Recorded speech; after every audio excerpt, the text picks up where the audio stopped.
Tes.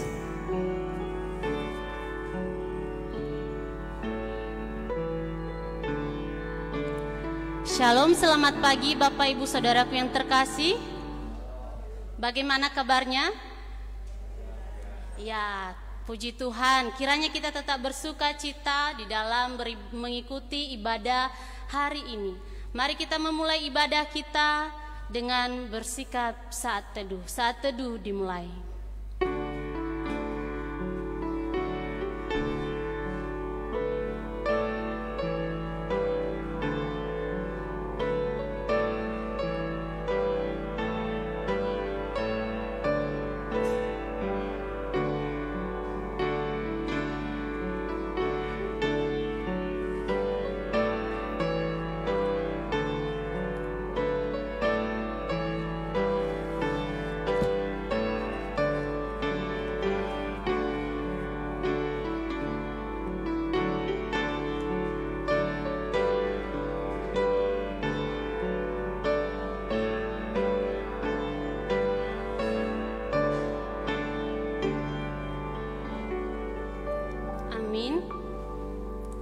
Jemaat yang dikasihi Tuhan, mari kita memulai ibadah kita ini. Kita memuji Tuhan dari Hoeleos Humnos nomor 18, Damai yang Padaku. Kita nyanyikan bait pertama sampai bait ketiga, dan pada bait ketiga saya mengajak jemaat Tuhan untuk berdiri.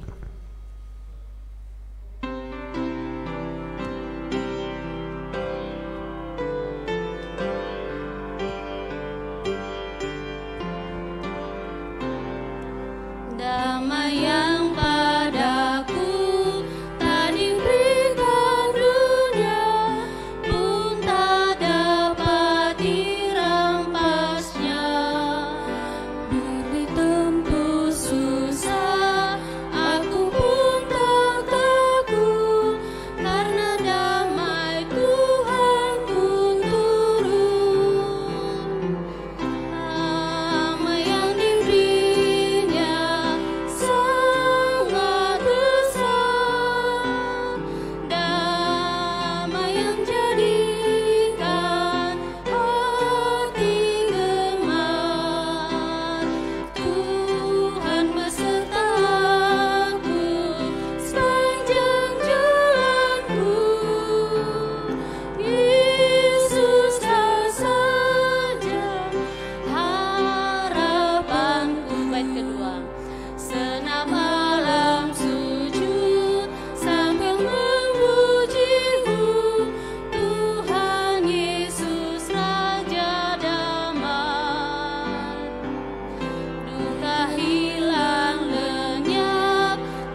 Sidang jemaat yang dikasihi oleh Tuhan, terimalah berkat Tuhan di awal ibadah ini. Sesungguhnya kebaktian kita pada saat ini dapat terselenggara oleh karena cinta kasih dan anugerah daripada Tuhan Allah yang Maha Kuasa, yang sudah menyatakan diri kepada kita, yaitu Allah Bapa, Anak, dan Roh Kudus. Sesungguhnya pada saat ini Tuhan Allah hadir di tempat ini. Ia menyambut setiap umatnya yang datang untuk berbakti kepadanya dengan mengaruniakan berkat-Nya demikian. Damai dan sejahtera dari Allah Bapa, cinta dan kasih daripada Tuhan kita Yesus Kristus, serta kuasa Roh Kudus dicurahkan kepada Bapak Ibu dan saudara sekalian pada saat ini. Amin.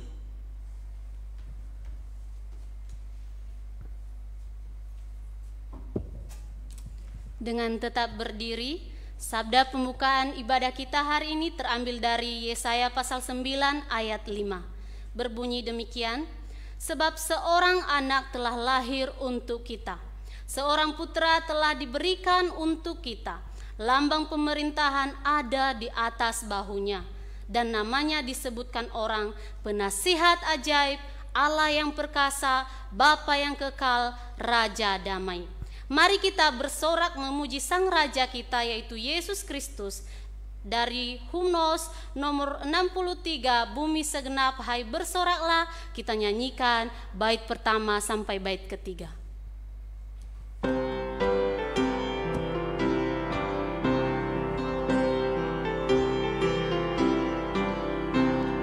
Bumi segenap hai soraklah, lada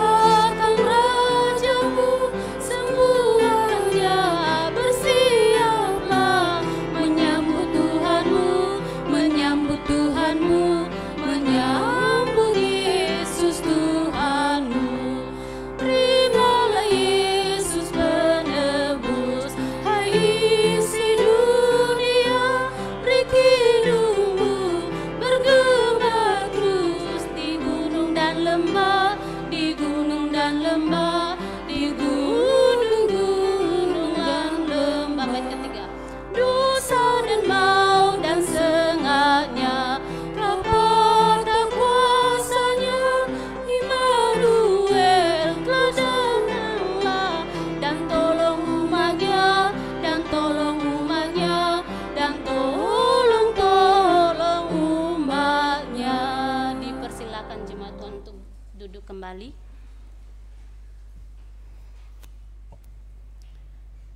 Jemaat Tuhan yang dikasihi, dengarlah sabda teguran dari Kolose pasal 3 ayat 8 berbunyi demikian. Tetapi sekarang buanglah semuanya ini, yaitu marah, geram, kejahatan, fitnah, dan kata-kata kotor yang keluar dari mulutmu. Bapak, Ibu, Saudaraku yang terkasih, jika kita masih suka marah, geram, berbuat kejahatan, memfitnah dan berkata kotor, dan dosa-dosa lainnya, maka yang namanya damai itu tidak akan ada di dalam hati kita. Oleh karena itu, mari kita memohon pengampunan daripada Tuhan, meminta pimpinan Tuhan, supaya Tuhan memberikan kedamaian di dalam hati kita. Mari kita bersatu di dalam doa.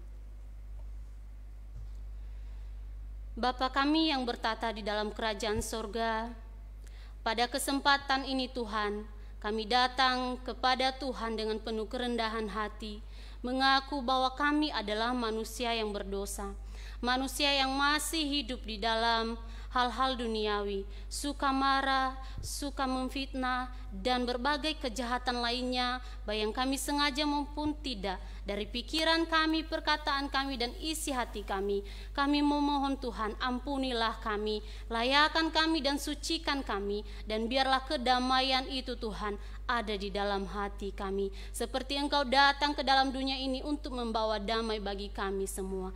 Terima kasih Tuhan atas pengorbanan Tuhan Yesus, sehingga kami pun diampuni. Terima kasih Bapa, di dalam nama Tuhan Yesus kami telah berdoa. Amin. Jemaat yang dikasihi Tuhan, firman Tuhan menghibur kita yang sungguh-sungguh bertobat dan berkomitmen untuk melakukan kehendak Tuhan dari 1 Yohanes pasal 2 ayat 2 berbunyi demikian. dan Ia adalah pendamaian untuk segala dosa kita, dan bukan untuk dosa kita saja, tetapi juga untuk dosa seluruh dunia. Amin. Dalam keadaan berdiri, saya mengajak jemaat Tuhan untuk berdiri. Mari kita memuji Raja Sang Pembawa Damai itu dari Hoeleos Humnos nomor 61. Dengar Bala Surga nyanyi, kita nyanyikan bait pertama dan kedua.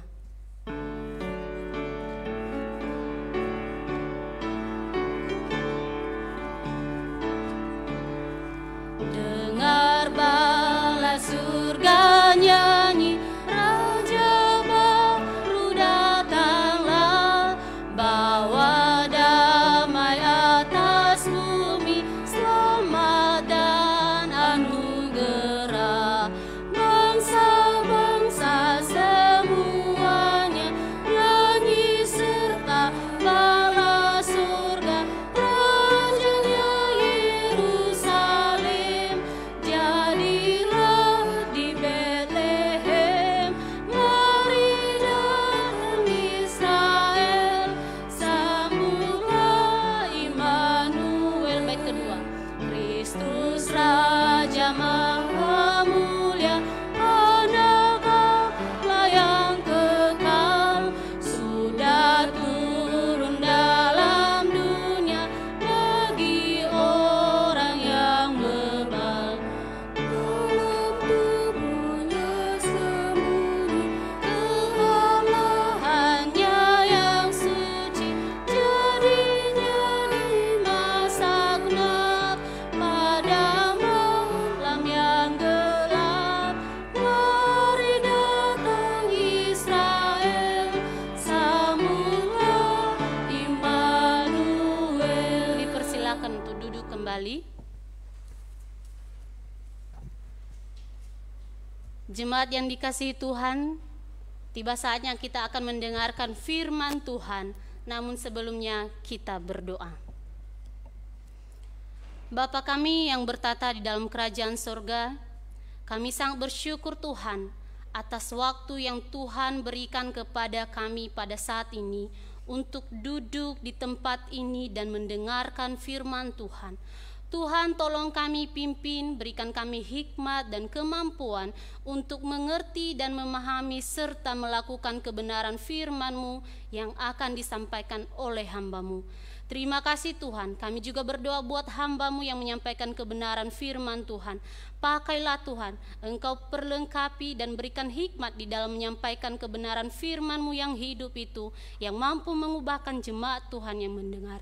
Terima kasih Tuhan, kiranya Tuhan yang bertata di atas pemberitaan firman Tuhan hari ini. Dalam nama Tuhan Yesus kami berdoa, dan sebagaimana Tuhan telah mengajari kita berdoa bersama-sama demikian.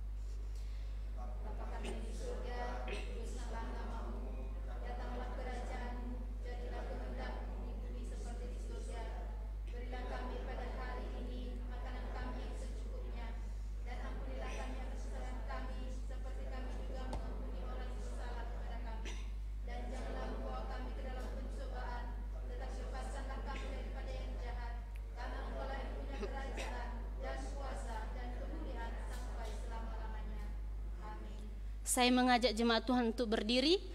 Kita mengakui iman rasuli yang berbunyi demikian. Aku percaya kepada Allah, Bapa yang Maha Kuasa, Khalik langit dan bumi, pada Yesus Kristus anaknya yang tunggal Tuhan kita, yang dikandung daripada Roh Kudus, lahir dari anak darah Maria, yang menderita sengsara di bawah pemerintahan Pontius Pilatus, disalibkan, mati dan dikuburkan, turun ke dalam kerajaan maut. Pada hari yang ketiga, bangkit pula dari antara orang mati, naik ke surga, duduk di sebelah kanan Allah, Bapa yang Maha Kuasa. Dan dari sana Ia akan datang untuk menghakimi orang yang hidup dan yang mati.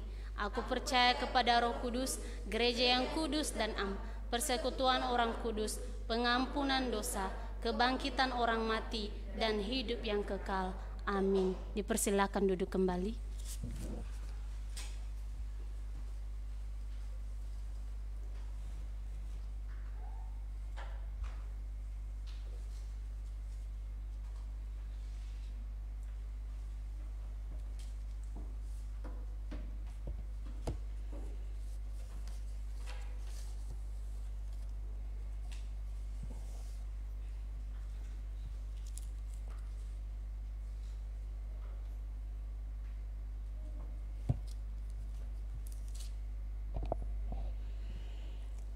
Ya, selamat pagi Bapak Ibu dan saudara-saudara yang dikasihi Tuhan. Sekali lagi shalom. Puji Tuhan, semua semangat ya. Semangat pagi. Bapak Ibu dan saudara-saudara yang dikasihi Tuhan, pada pagi hari ini kita bersama-sama bersyukur untuk segala kemurahan Tuhan dalam kehidupan kita. Tidak terasa ya, kita sudah sampai di akhir tahun ini. Kalau kita melihat lilin di depan ini sudah menyala 4 lilin. Kita sudah sampai di Advent yang keempat. Bapak Ibu dan Saudara, pada kesempatan ini mari kita terus bersyukur kepada Tuhan dan menikmati segala kemurahan Tuhan. Saya mengajak kita bersama-sama untuk merenungkan firman Tuhan di dalam kitab Mikha pasal 5 ayat 1 sampai ayat yang ke-14. Mikha pasal 5 ayat 1 sampai ayat yang ke-14. Bagi yang sudah membawa Alkitab boleh dibuka Alkitabnya. Juga kita bisa mengikuti di layar. Saya akan bacakan untuk kita di bawah perikop Raja Mesias dan Penyelamat Israel. Begini firman Tuhan, tetapi engkau, hai Betlehem Efrata, hai yang terkecil di antara kaum-kaum Yehuda, daripadamu akan bangkit bagiku seorang yang akan memerintah Israel, yang permulaannya sejak purbakala, yang permulaannya sudah sejak purbakala, sejak dahulu kala. Sebab itu ia akan membiarkan mereka sampai waktu perempuan yang akan melahirkan telah melahirkan. Lalu selebihnya dari saudara-saudaranya akan kembali kepada orang Israel. Maka ia akan bertindak dan akan menggembalakan mereka dalam kekuatan Tuhan, dalam kemegahan nama Tuhan Allahnya. Mereka akan tinggal tetap, sebab sekarang ia menjadi besar sampai ke ujung bumi, dan dia menjadi damai sejahtera. Apabila Asyur masuk ke negeri kita dan apabila ia menginjak tanah kita, maka kita akan membangkitkan melawan dia 7 gembala, bahkan 8 pemimpin manusia. Mereka itu akan mencukur negeri Asyur dengan pedang, dan negeri Nimrod dengan pedang terhunus. Mereka akan melepaskan kita dari Asyur apabila ia ini masuk ke negeri kita dan menginjak daerah kita. Maka sisa-sisa Yakub akan ada di tengah-tengah banyak bangsa seperti embun daripada Tuhan, seperti dirus hujan ke atas tumbuh-tumbuhan, yang tidak menanti-nantikan orang dan tidak mengharap-harapkan anak manusia. Maka sisa-sisa Yakub akan ada di antara suku-suku bangsa, di tengah-tengah banyak bangsa, seperti singa di antara binatang-binatang hutan, seperti singa muda di antara kawanan kambing domba. Kemanapun ia pergi, maka ia membanting dan menerkam, sedang tidak ada yang melepaskan. Tanganmu akan diangkat melawan para lawanmu, dan semua musuhmu akan dilenyapkan. Maka akan terjadi pada waktu itu, demikianlah firman Tuhan, aku akan melenyapkan kudamu di tengah-tengahmu dan membinasakan keretamu. Aku akan melenyapkan kota-kota negerimu dan akan meruntuhkan segala kubumu. Aku akan melenyapkan alat-alat sihir dari tanganmu, dan tukang-tukang peramal tidak akan ada lagi padamu. Aku akan melenyapkan patung-patungmu dan tugu-tugu berhalamu dari tengah-tengahmu. Maka engkau tidak lagi akan sujud menyembah kepada buatan tanganmu. Aku akan menyetakkan tiang-tiang berhalamu dari tengah-tengahmu dan akan memunahkan berhalamu. Aku akan membalas dendam dengan murka dan kehangatan amarah kepada bangsa-bangsa yang tidak mau mendengarkan. Amin. Bapak, Ibu, dan saudara-saudara yang dikasihi Tuhan, kita bersyukur untuk firman Tuhan yang kita boleh renungkan hari ini, yang terambil dalam kitab Mikha. Kalau kita mau belajar tentang Mikha, maka kitab Mikha ini sebagaimana tadi saya sampaikan, di dalam perjanjian lama, Mikha memberitakan apa yang menjadi isi hati Tuhan kepada bangsa Israel. Tadi kita sudah bacakan, kita sudah dengarkan. Bapak, Ibu, dan saudara-saudara yang dikasihi Tuhan, Mika adalah seorang nabi. Dia termasuk dalam kelompok nabi-nabi kecil. Bukan badannya yang kecil, Bapak Ibu ya. Tetapi pemberitaannya singkat, tidak seperti sebanyak yang dituliskan mengenai kitab Yesaya atau Yehezekiel yang banyak itu. Mika, dalam kitab Mika hanya ada sebanyak 7 pasal. Tetapi pemberitaannya sangat berpengaruh sampai saat ini. Dia menubuatkan tentang kisah kelahiran Tuhan kita, Yesus Kristus. Mika adalah seorang nabi yang sangat sederhana. Ia lahir dari keluarga yang jauh dari kota besar. Dia berasal dari kota Moreset Gad. Ditulis di dalam Mika pasal 1 ayat 14. Bisa dikatakan dia ini adalah sama seperti Nabi Amos. Dia seorang petani. Dalam pelayanannya dia juga sezaman dengan pelayanan Nabi Yesaya. Itu Mika. Bapak, Ibu, dan saudara, dalam pelayanan Mika, ia melayani di masa 3 raja. Ada Raja Yotam, ada Raja Ahaz, dan juga sampai kepada Raja Hizkia. Mika melayani di zaman itu. Pelayanan Nabi Mika terjadi, ya tadi saya katakan di masa 3 raja ini. Dan raja-raja ini, Bapak, Ibu, dan saudara yang dikasihi Tuhan, mereka ini memimpin bangsa Israel. Dan di masa pemerintahan mereka, yang terjadi bukanlah apa yang seturut dengan kehendak Tuhan. Bapak, Ibu, dan saudara-saudara yang dikasihi Tuhan, Nabi Mika menyerukan apa yang akan terjadi kepada bangsa Israel, yaitu mengenai murka Allah atau penghukuman atas Israel. Karena kenapa? Nanti kita lihat ada apa dengan bangsa Israel. Di dalam kitab Mika dibagi dalam 3 bagian. Mika itu dibagi dalam 3 bagian. Kitab yang pasal yang pertama sampai pasal yang ketiga sampai pasal 3 ayat 12 itu berbicara tentang hukuman atas Israel dan Yehuda. Lalu di bagian yang kedua, Bapak, Ibu, dan saudara, kitab Mika di dalam pasal 4 sampai pasal 5 ayat 14 itu berbicara tentang nubuat, tentang pengharapan, atau berbicara tentang lahirnya Sang Juru Selamat. Dan di bagian yang terakhir, di dalam pasal 6 sampai pasal yang ke-7, itu merupakan gugatan Allah terhadap Israel dan kasih sayangnya yang terakhir. Jadi kita sedang merenungkan di bagian yang kedua, yaitu berita tentang pengharapan. Di bagian pasal yang kelima ini.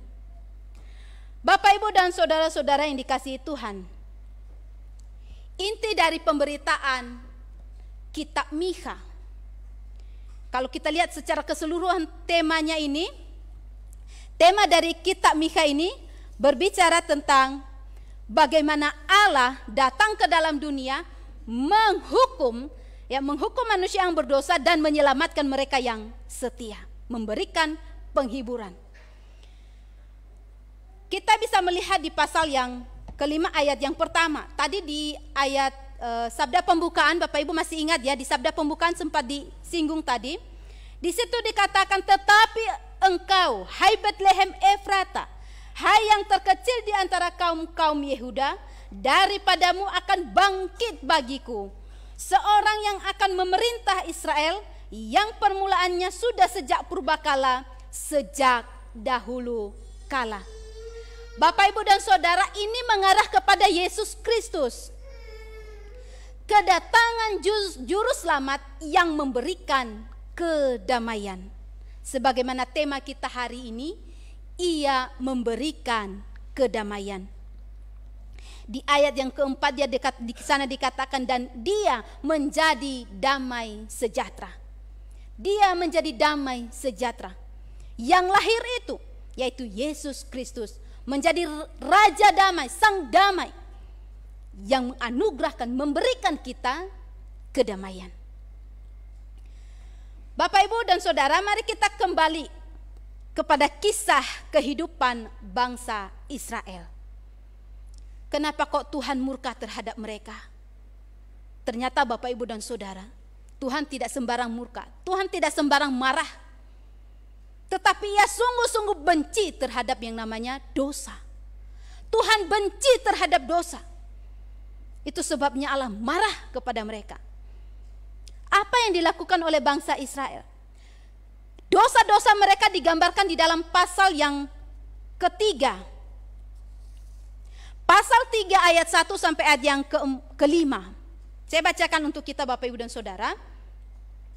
Di sana dikatakan, kataku, baiklah dengar, hai para kepala di Yakub dan hai para pemimpin kaum Israel. Bukankah selayaknya kamu mengetahui keadilan? Hai kamu yang membenci kebaikan dan yang mencintai kejahatan. Mereka merobek kulit dari tubuh bangsaku dan daging dari tulang-tulangnya. Mereka memakan daging bangsaku dan mengupas kulit dari tubuhnya. Mereka meremukkan tulang-tulangnya dan mencincangnya seperti daging dalam kuali, seperti potongan-potongan daging di dalam belanga. Mereka sendirilah nanti akan berseru-seru kepada Tuhan, tetapi Ia tidak akan menjawab mereka. Ia akan menyembunyikan wajahnya terhadap mereka pada waktu itu, sebab jahat perbuatan-perbuatan mereka.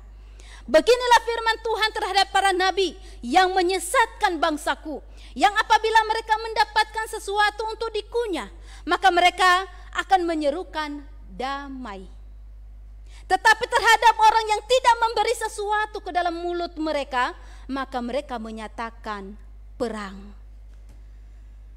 Inilah kesalahan, inilah dosa-dosa yang dilakukan oleh bangsa Israel.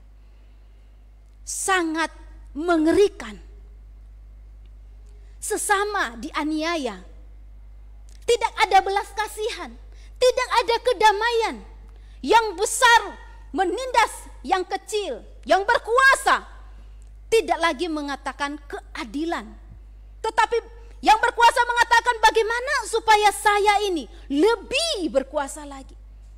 Lalu yang kecil, yang setia kepada Tuhan, sisa-sisa Israel di sana dikatakan, mereka terus berseru kepada Tuhan, Tuhan tolong kami.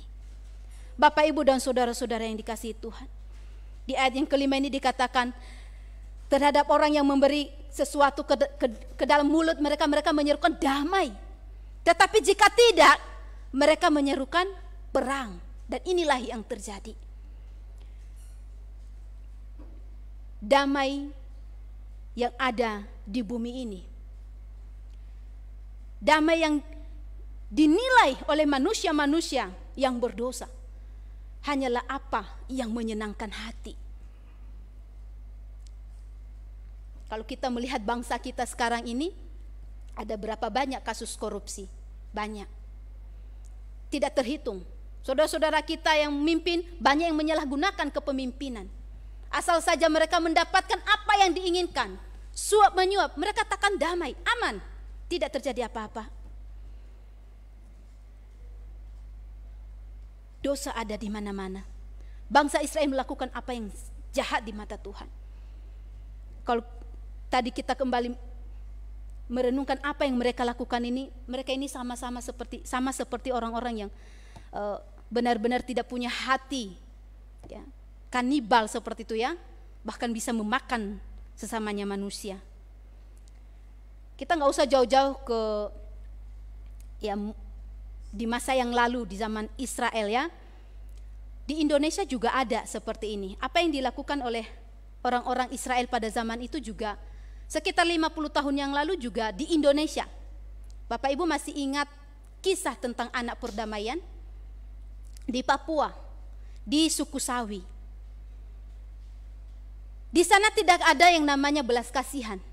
Tidak ada rasa damai di sana.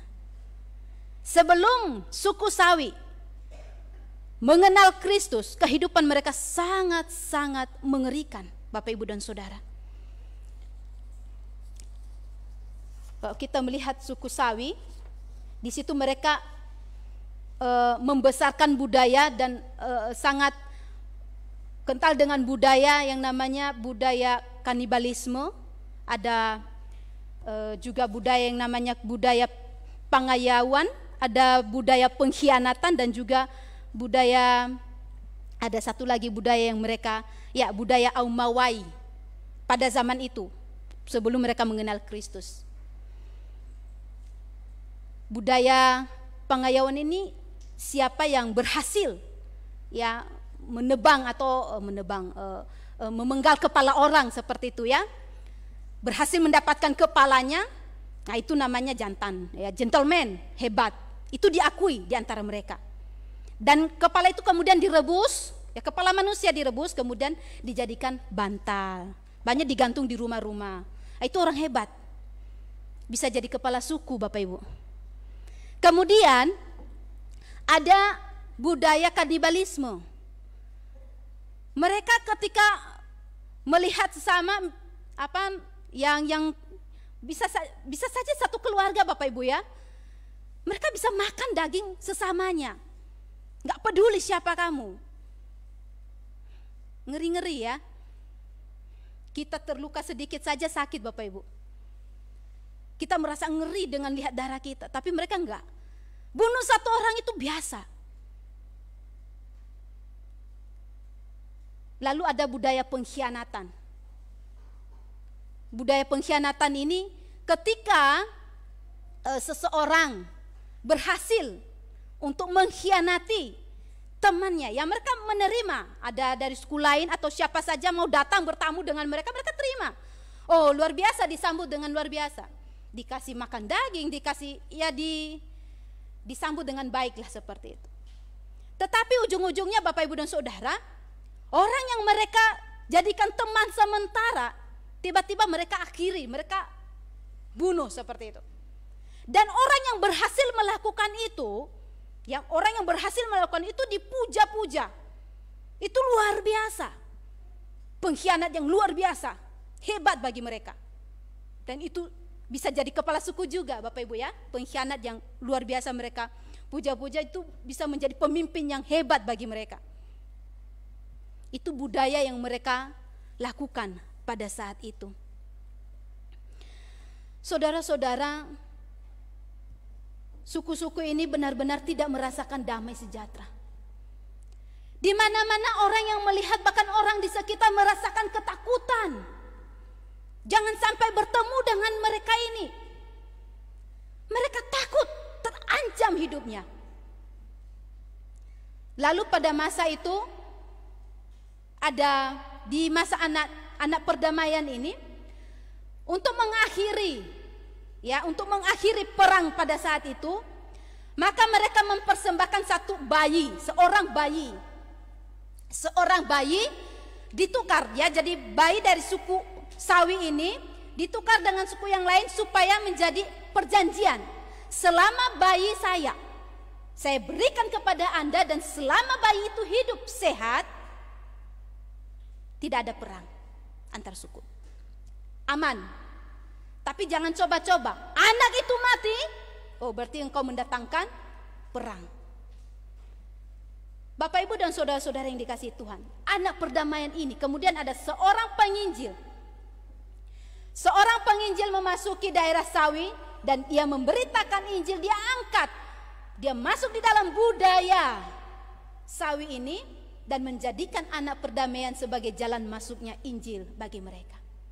Kalau anak kecil sebagai jaminan untuk kedamaian suku Sawi, maka ia mengatakan ada sang damai, ada bayi yang telah lahir 2000 tahun yang lalu, Yesus Kristus.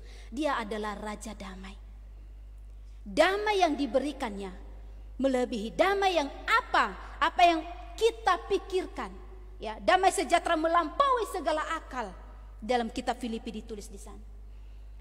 Damai sejahtera yang daripada Kristus melampaui segala akal. Dan itu yang ia berikan untuk kita. Maka Bapak Ibu dan Saudara, kalau kita sekarang melihat perkembangan suku Sawi, mereka luar biasa diberkati oleh Tuhan. Mereka sudah mengenal Injil, sekarang mereka hidup untuk Tuhan. Puji Tuhan. Bapak Ibu dan Saudara, sama dengan bangsa Israel. Mereka hidup jahat di mata Tuhan. Mereka melakukan apa yang tidak berkenan di hadapan Tuhan. Tidak ada damai, tidak ada ketenangan, yang ada adalah perang. Yang ada adalah kebencian satu dengan yang lain. Yang ada adalah penindasan. Suku-suku yang terkecil, orang-orang yang sebagai petani, mereka tidak mendapatkan keadilan. Itulah mereka berseru, Tuhan, tolonglah kami. Maka Bapak Ibu dan Saudara, kitab Mika ini memberitahukan kita bagaimana Allah datang dan memberikan kebangunan rohani. Dia akan membangkitkan mereka yang sungguh-sungguh setia kepada Dia dan melenyapkan mereka yang tidak mau mendengarkan Dia. Sebagaimana tadi saya bacakan di ayat yang ke-6. Maka sisa-sisa Yakub akan ada di tengah-tengah banyak bangsa, seperti embun daripada Tuhan, seperti tirus hujan di atas tumbuh-tumbuhan yang tidak menanti-nantikan orang yang tidak mengharapkan anak manusia. Ayat yang ke-7, maka sisa-sisa Yakub akan ada di antara suku-suku bangsa, di tengah-tengah banyak bangsa, seperti singa di antara binatang-binatang hutan, seperti singa muda di antara kawanan kambing domba, dan kemanapun ia pergi, maka ia akan membanting dan menerkam, sedang tidak ada yang melepaskannya. Bapak, Ibu, dan saudara-saudara yang dikasihi Tuhan, Tuhan Allah datang ke dalam dunia. Dialah yang diberitakan oleh Mika di dalam pasal 1, di Bethlehem Efrata, kota yang terkecil di antara kaum-kaum Yehuda. Kedatangan Tuhan Yesus Kristus ke dalam dunia, ia datang di dalam kerendahan hati. Ia tidak lahir di kota yang besar. Ia lahir, diberitakan di dalam kitab Mika, di tempat kecil yang bahkan orang-orang tidak pernah dengar pada saat itu. Di mana itu Bethlehem Efrata. Tetapi justru ya, di dalam kitab Matius dikatakan, engkau Bethlehem Efrata itu bukan lagi yang terkecil di antara kaum bangsamu. Sekarang engkau yang terbesar, karena dari situlah lahir juru selamat.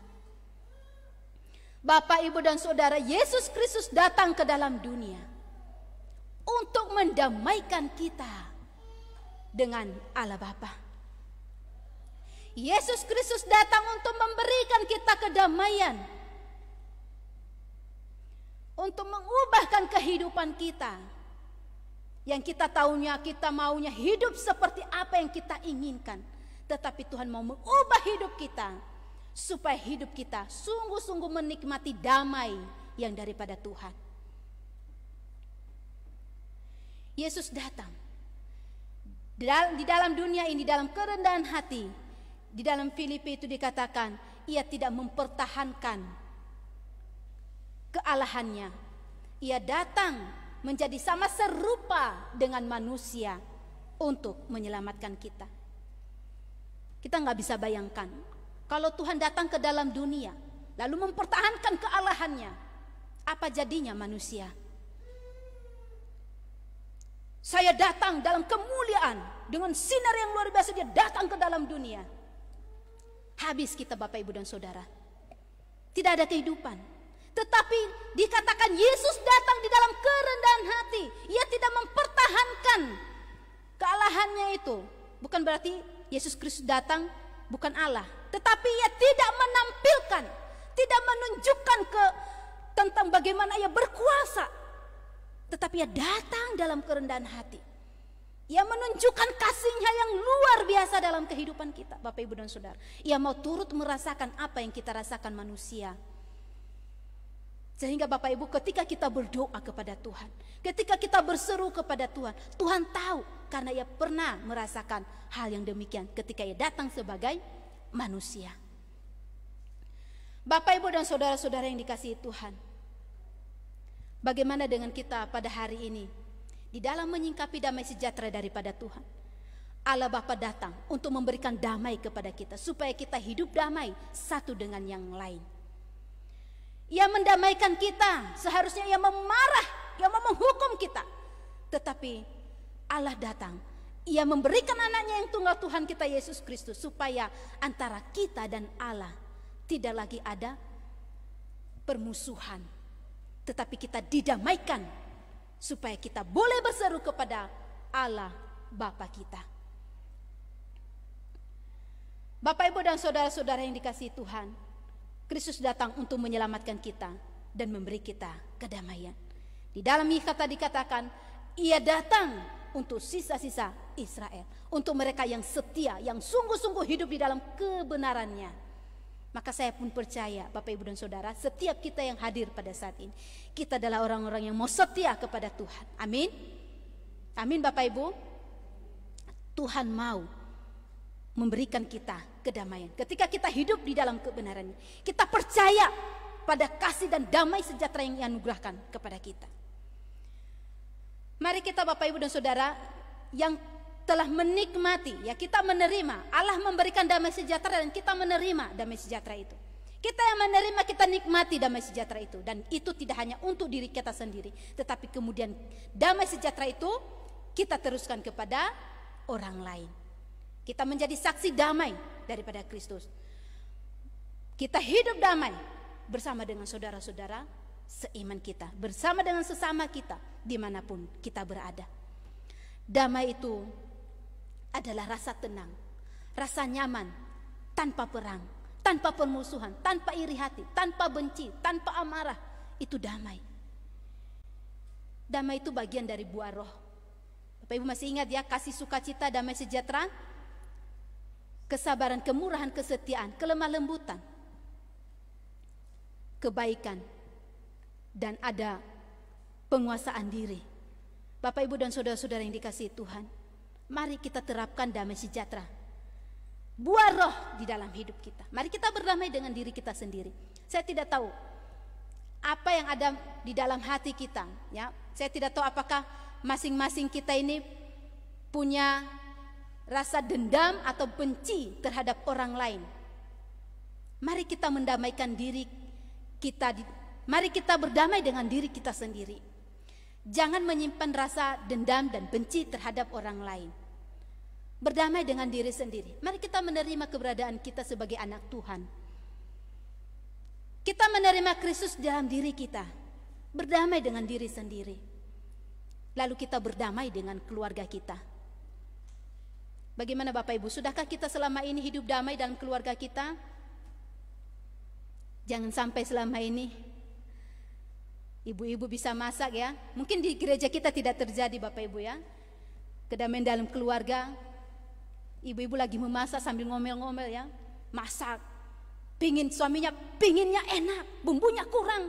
Kayak gitu, ya, sambil ngurut-ngurut, masak-masak sambil ngomel-ngomel, enggak dengan sukacita. Lalu makan dihidangkan di meja makan, suami makan, rasanya dari dulu sampai sekarang sama saja. Bumbunya di mana ini, bla bla bla bla. Cekcok di rumah. Gak ada damai sejahtera. Mau makan daging rasanya kayak makan batu, seperti itu. Gak ada damai sejahtera. Anak-anak marah kepada orang tua. Orang tua gak ada menahan rasa untuk anak-anaknya. Anaknya sekali omong, orang tua langsung menghajar. Tidak ada damai sejahtera. Tidak ada kesabaran dalam keluarga. Bapak, Ibu, dan saudara, saya percaya di gereja kita tidak demikian. Amin, ya. Kita benar-benar hidup di dalam damai sejahtera Allah. Kita mau hidup ketika kita mengalami masalah, tantangan bersama dalam keluarga, kita selesaikan bersama-sama. Tidak ada kita saling menyalahkan satu dengan yang lain. Gara-gara kamu, gara-gara kamu. Istri bilang gara-gara kamu. Suami bilang enggak, itu semua karena kamu. Lalu si istri mencari pil. Bapak, Ibu tahu pil, ya.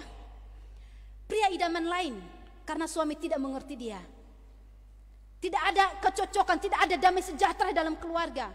Di tempat lain ia temukan. Wah, ini bisa memberikan hati tenang, hati nyaman. Lalu suami juga seperti itu.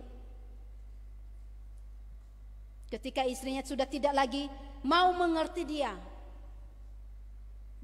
akhirnya dia mencari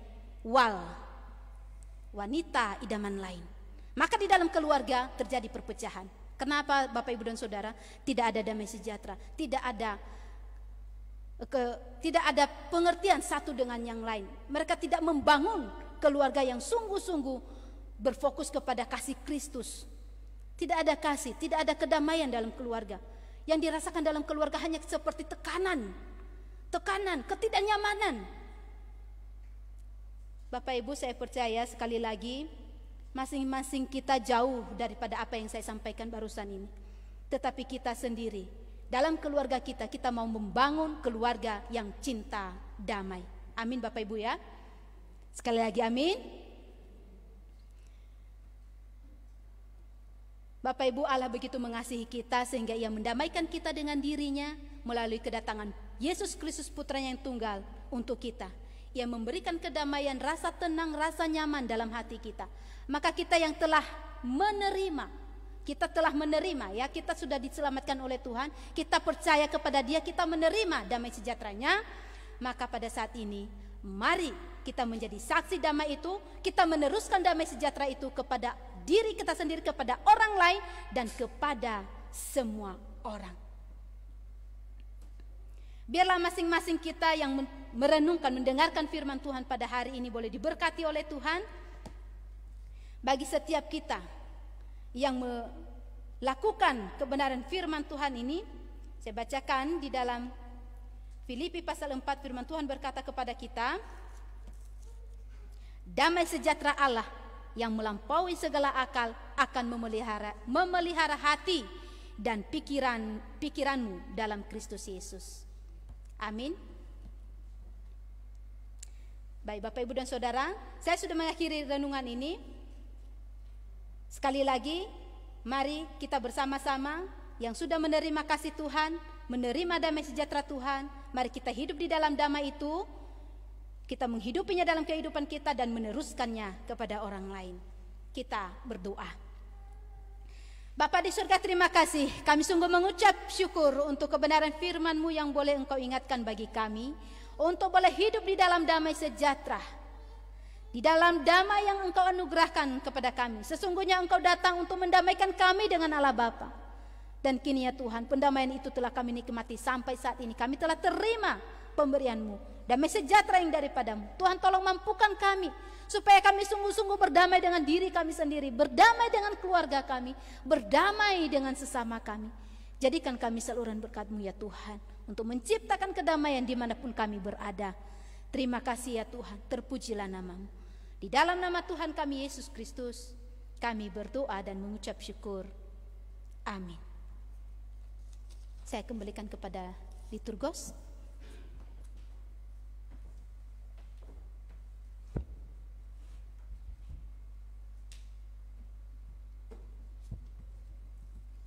Amin akan kebenaran firman Tuhan.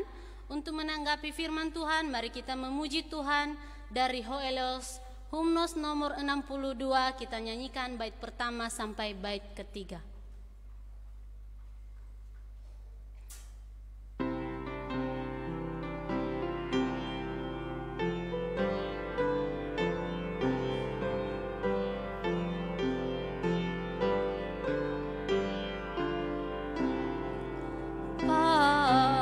Dan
tiba saatnya kita akan memberikan persembahan kita kepada petugas, dipersilakan.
Saya mengajak jemaat Tuhan untuk berdiri, kita pujikan pujian Terimalah.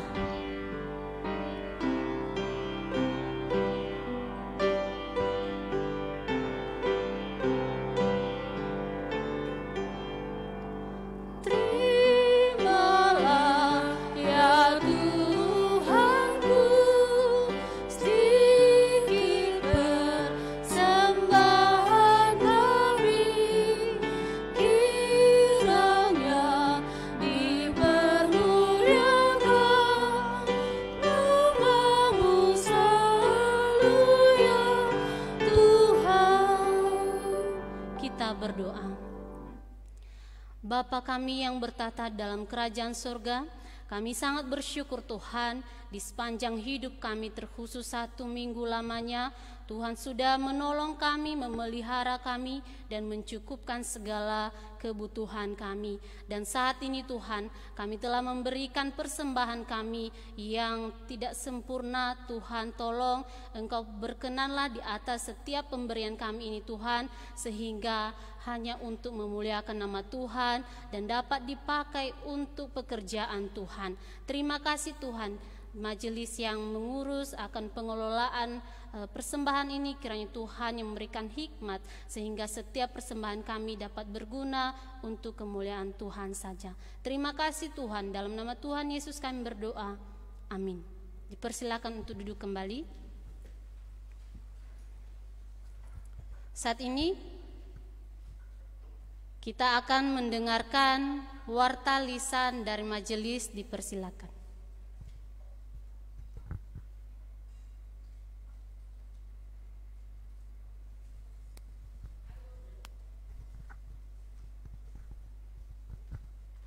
Warta lisan Minggu 19 Desember 2021, acara rohani gereja. Pada hari ini akan diadakan Natal Pemuda Remaja pukul 18.00. Untuk persekutuan doa malam dan pembacaan Alkitab pada minggu ini diliburkan. Pada tanggal 24 Desember 2021 pada hari Jumat akan diadakan ibadah malam Natal pukul 18.00, dilaksanakan secara offline dan online melalui Facebook Elios Guest dan kanal YouTube Gereja Elios Surabaya. Jemaat yang akan hadir di gereja supaya mendaftar melalui grup WA gereja. Pada hari Sabtunya atau tanggal 25 Desember pukul 7 akan diadakan ibadah Natal. Juga sama dilaksanakan secara offline dan online melalui Facebook Elios Guest dan kanal YouTube Gereja Elios Surabaya. Jemaat yang akan hadir di gereja supaya mendaftar melalui grup WA gereja.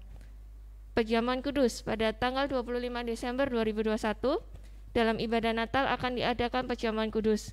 Jemaat yang hadir dapat mengikuti perjamuan kudus. Ibadah Minggu 26 Desember 2021. Ibadah dewasa pukul 7 waktu Indonesia Barat dilaksanakan secara offline dan online melalui Facebook Elios Gereja Facebook LS Gas, dan kanal YouTube Gereja LS Surabaya. Ibadah sekolah minggu pukul 8.30 melalui aplikasi Zoom. Untuk ibadah remaja dan pemuda digabung dengan ibadah dewasa. Amplop syukur tahunan. Majelis telah menyediakan amplop syukur tahunan. Bagi Bapak, Ibu, atau saudara-saudari dapat mengambilnya pada majelis seusai ibadah. Amplop syukur tahunan dapat diserahkan dalam ibadah Natal tanggal 25 Desember 2021. Kalender tahun 2022. Gereja telah menyediakan kalender untuk tahun 2022. Bagi jemaat dapat memesannya dengan mengganti ongkos cetak sebesar 25.000. Demikian watalisan dari majelis. Terima kasih atas perhatiannya. Tuhan Yesus memberkati. Selamat hari Minggu. Sebelum kita mendengarkan warta gembala, mari kita mendengarkan pengumuman dari si acara panitia Natal. Dipersilakan.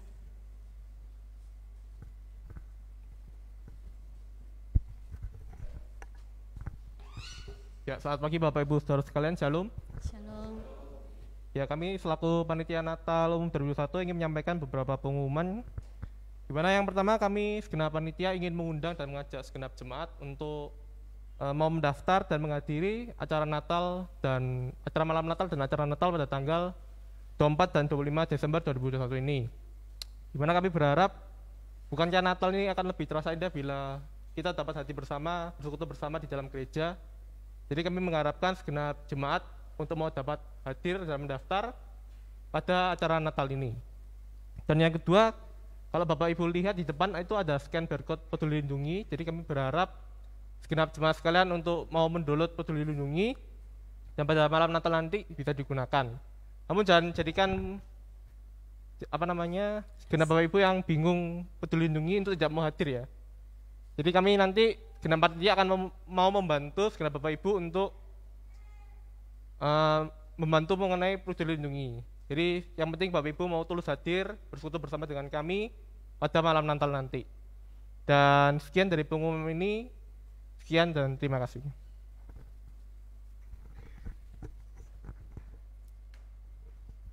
Selanjutnya kita mendengarkan warta gembala.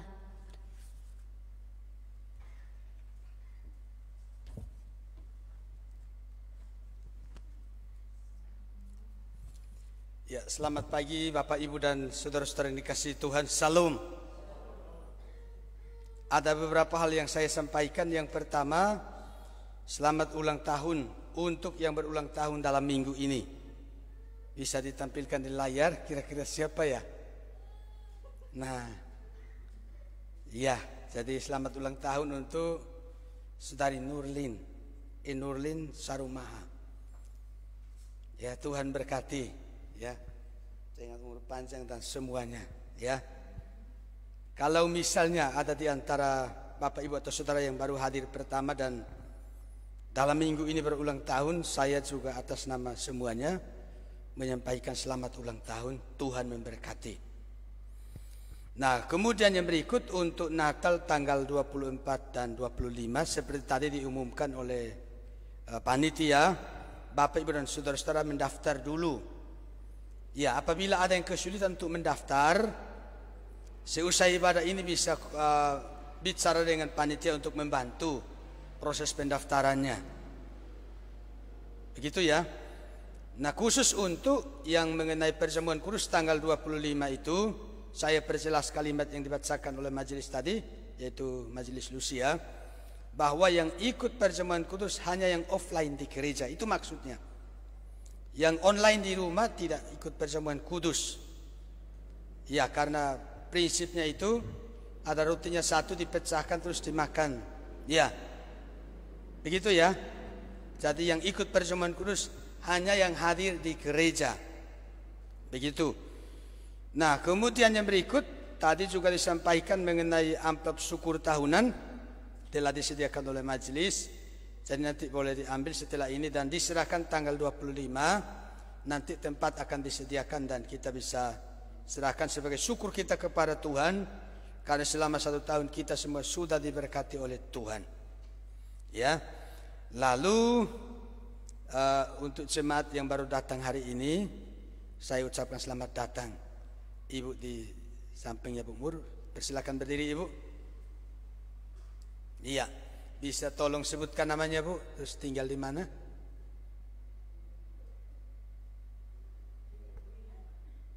Barangkali Bu Mur bisa bantu? Iya, Ibu Ming, ya, tinggal di Wiguna ya Bu. Iya, selamat datang Bu, Tuhan memberkati. Kemudian ada lagi yang baru datang hari ini? Iya, sudah pernah. Iya, baik. Oke. Tidak ada lagi? Oh, mana? Oh, selamat datang Daniel. Silakan Daniel berdiri. Berdiri. Nah, berdiri dulu. Ini Daniel, warga di Kutisari ini, di depan rumahnya. Iya. Dia alumni kita di SD Eleos ini, dan dalam minggu ini menghubungi kita untuk bergabung beribadah di sini. Kita bilang silahkan, kita terbuka ya beribadah di sini. Jadi selamat datang Daniel, Tuhan berkati. Silahkan duduk kembali. Oke, baik. Ya, kemudian yang berikut, Bapak Ibu dan saudara-saudara, di depan kita perhatikan ada roti dan minuman yang disediakan untuk menjadi bagian daripada persiapan mengikuti perjamuan kudus pada tanggal 25 Desember. Ya. Nah, karena itu pada hari ini kita sama-sama akan berdoa di hadapan Tuhan, memohon anugerah Tuhan untuk melayakkan kita di dalam mengikuti perjamuan kudus pada minggu depan. Mohon anugerah Tuhan untuk menolong agar kita senantiasa pelihara diri di hadapan Tuhan, hidup yang berkenan. Karena pada suatu ketika Tuhan Yesus pernah berbicara, ada orang yang datang ke pesta tidak membawa pakaian pesta. Ya, maka kita mau datang kepada Tuhan, kita betul-betul harus memiliki kehidupan yang berkenan kepadanya. Siapakah orang yang layak mengikuti perjamuan kudus? Saya sudah pernah menyampaikan, orang yang layak mengikuti perjamuan kudus adalah orang yang merasa diri tidak layak. Itu orang yang layak. Saya ulangi, siapakah yang layak ikuti perjamuan kudus?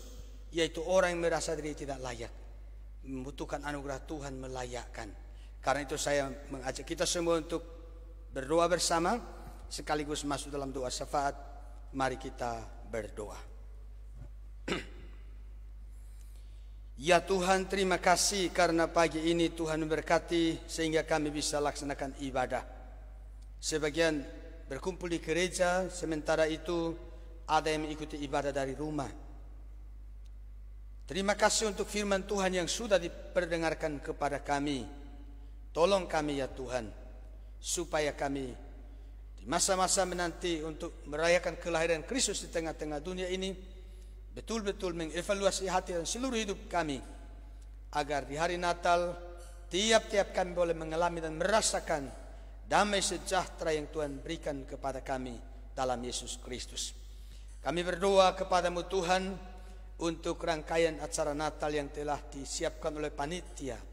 Tuhan berkati semuanya ya, supaya bisa berjalan dengan baik ya Tuhan. Baik itu acara pada tanggal 24 maupun pada tanggal 25. Setiap panitia yang bekerja Tuhan pimpin dan berkati. Hamba Tuhan yang Tuhan siapkan untuk menyampaikan firman-Mu juga Tuhan lengkapi dengan kuasa-Mu. Dan tiap-tiap jemaat supaya masing-masing kami mengambil bagian untuk memuliakan Tuhan di hari Natal tahun ini. Khususnya mengenai perjamuan kudus yang akan kita lakukan pada tanggal 25. Hari ini kami membawa diri kami kepadamu ya Tuhan. Kami sadar bahwa kami semua tidak layak, karena kami adalah orang yang berdosa.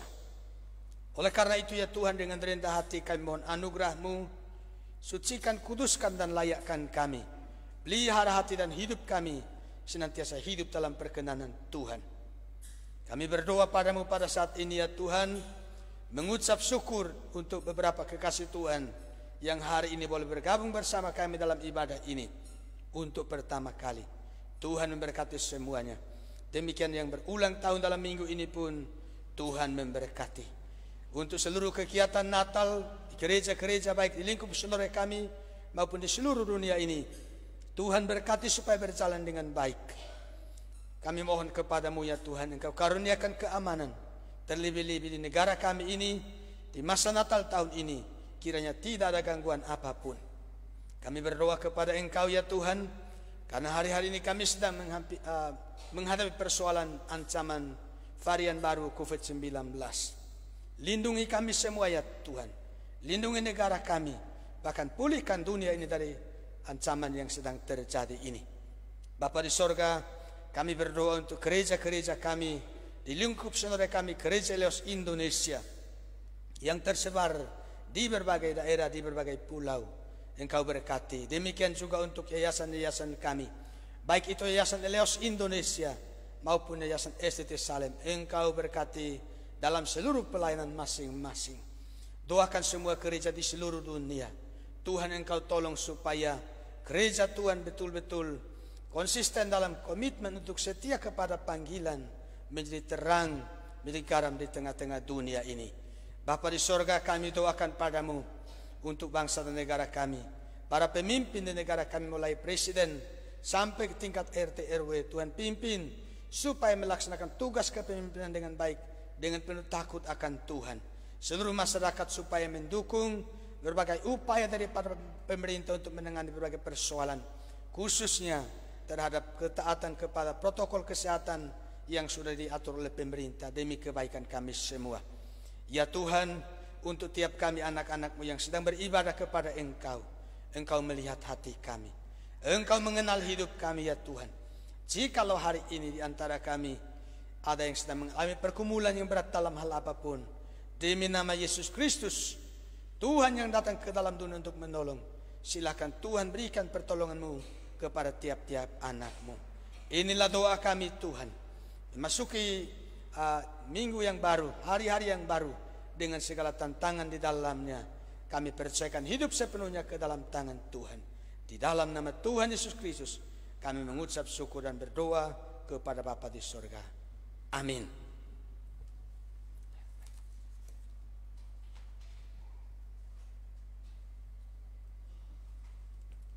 Mari kita tetap berjalan dengan juru selamat kita.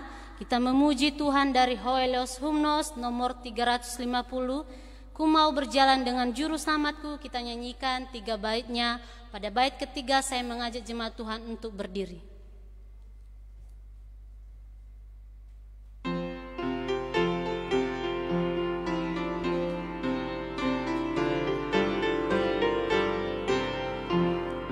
Ku mau berjalan dengan juru selamatku di lembah berbunga dan berair sejuk. Ya kemana juga aku mau mengikutnya, sampai aku tiba di negeri bakal.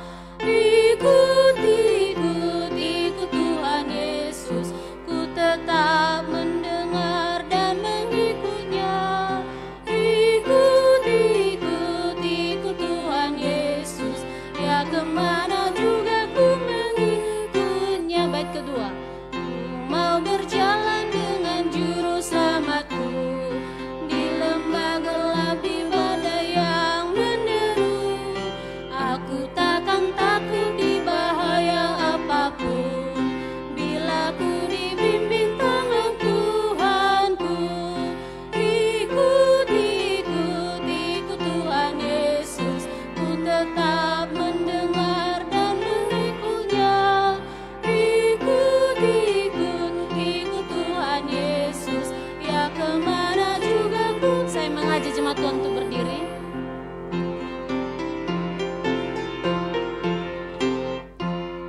Bersama juru selamat hatiku teguh, di lembah dan bukit yang perlu ku tempuh.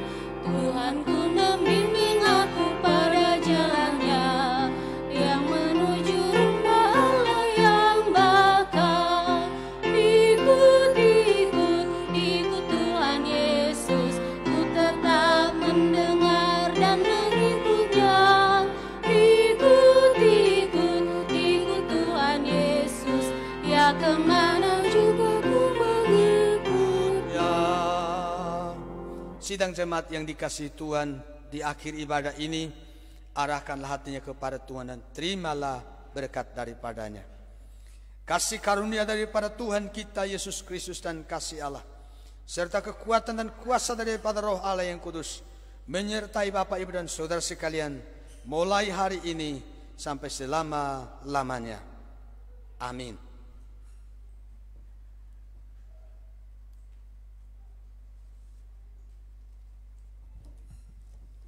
Mari beritakanlah kabar gembira kepada keluarga kita, teman dan semua orang bahwa Raja Sang Damai telah datang. Kita memuji Tuhan dari Hoeleos Hymnos nomor 74. Beritakanlah di gunung, kita nyanyikan bait pertama sampai bait ketiga.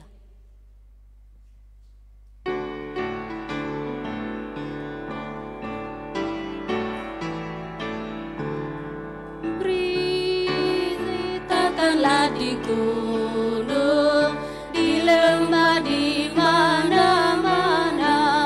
Beritakanlah di gunung, telah lahir penebus. Oh gembala di padang, menjaga dombanya. Tiba-tiba terpancar cahaya yang mulia. Beritakanlah di gunung, di lembah, di mana-mana. Beritakanlah di gunung, telah lahir penebus. Mereka sangat takut mendengar pujian bala tentara surga yang memuji Allah. Beritakanlah di gunung, di lembah, di mana-mana. Beritakanlah di gunung, telah lahir penebus. Telah lahir di kalungan Kristus Yesus Tuhan, membawa kabar suka untuk segala bangsa. Beritakanlah di gunung, di lembah, di mana-mana. Beritakanlah di gunung, telah lahir penebus.